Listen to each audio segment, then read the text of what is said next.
ಶುಭಾಶಯವನ್ನು ಎಲ್ಲರಿಗೂ ತಿಳಿಸುತ್ತಾ ಯುಗಾದಿಯ ಪಾಡ್ಯ ದಿನ ಹೊಸ ವರ್ಷದ ದಿನ ಟಿಕೆಟ್ ಅನೌನ್ಸ್ ಮಾಡಿದ್ದಕ್ಕಾಗಿ ನಮ್ಮ ರಾಜ್ಯದ ರಾಷ್ಟ್ರದ ಎಲ್ಲ ನಾಯಕರುಗಳಿಗೆ ಮೊದಲಿಗೆ ನಾನು ಅಭಿನಂದನೆಗಳನ್ನು ಸಲ್ಲಿಸ್ತೇನೆ.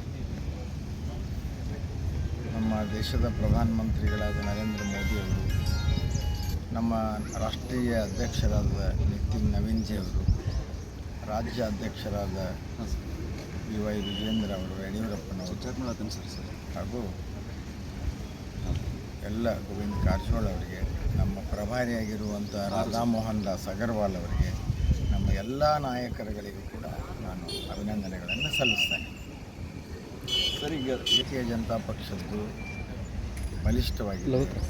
ಅನೇಕ ಬಾರಿ ನಾವು ಈ ಕ್ಷೇತ್ರವನ್ನು ಗೆದ್ದಿದ್ದೇವೆ. ಮೊನ್ನೆಯ ಚುನಾವಣೆಯಲ್ಲಿ ಇದು ಅವರು ಗ್ಯಾರಂಟಿ ಸ್ಕೀಮ್ಗಳು, ನಮ್ಮ ಹಿರಿಯ ನಾಯಕರು ಅನೇಕರಿಗೆ ಟಿಕೆಟ್ ಕೊಡದೇ ಇರೋದು ಹಾಗೂ ಈ ಇಂಟರ್ನಲ್ ರಿಸರ್ವೇಷನ್ಗಳು ಗೊಂದಲ, ಇದರ ಮಧ್ಯೆ ನಾವು ಸ್ವಲ್ಪ ಅಂತರದಲ್ಲಿ ಈ ಸೀಟನ್ನು ಕಳ್ಕೊಂಡಿದ್ವಿ.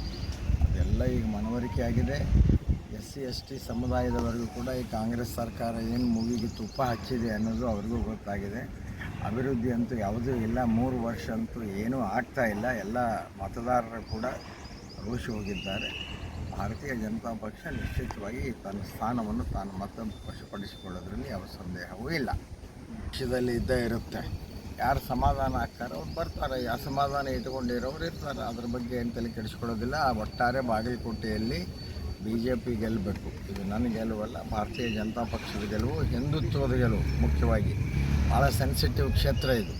ಮೊನ್ನೆ ಅನೇಕ ಘಟನೆಗಳನ್ನು ನೆನಪಿಸ್ಕೊಂಡಾಗ ಮೈ ಒಂದು ಥರ ಭಯದ ವಾತಾವರಣ ಇತ್ತು.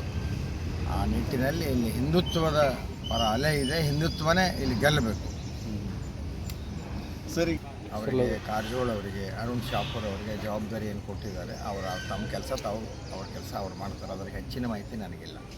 ಸರ್, ಪ್ರಚಾರಕ್ಕೆ ಇರ್ಬೋದು ರಾಜ್ಯ ಅಧ್ಯಕ್ಷರು, ಇನ್ನೂ ಹಲವಾರು ಮಂತ್ರಿಗಳು, ವಿರೋಧ ಪಕ್ಷದ ನಾಯಕರುಗಳು, ಹಿಂದಿನ ಮಂತ್ರಿಗಳು ಎಲ್ಲರೂ ಕೂಡ ಬರ್ತಾರೆ. ಎಲ್ಲರೂ ಈ ಇದರಲ್ಲಿ ಏನಿದೆ ಒಂಥರ ಚುನಾವಣೆ ಹಬ್ಬದಂತೆ ಆಚರಣೆ ಮಾಡಿರಿ ಅಂತ ನಮ್ಮ ಪ್ರಧಾನಮಂತ್ರಿ ಹೇಳ್ತಾರೆ. ಆ ರೀತಿಯಲ್ಲಿ ಎಲ್ಲರೂ ಕೂಡ ಇದರಲ್ಲಿ ಭಾಗವಹಿಸ್ತಾರೆ. ಧನ್ಯವಾದ. ಸರ್, ನಾಮಿನೇಷನ್ ನಾಮಿನೇಷನ್ ಯಾವ ಥರ ಸಿಗೋದು ಇದೆ.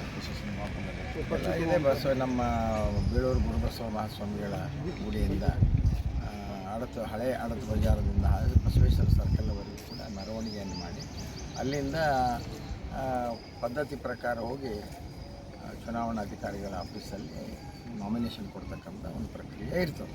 ಸರ್, ಈಗ ಇನ್ನೂ ಮೊನ್ನೆ ಒಂದು ಮಾತು ಅವ್ರ ಮುಂದೆ ವ್ಯಕ್ತ ಮಾಡ್ಯಾರ. ಬರ್ಬೋದು ಅವರು ಕೂಡ. ಅವರ ಮುಂದೆ ಸಾಕಷ್ಟು ಈ ಕ್ಷೇತ್ರದ ಪರಿಚಯ ಇದೆ. ಅವರು ಕೂಡ ಬರ್ಬೋದು. Thank you sir. ಧನ್ಯವಾದ.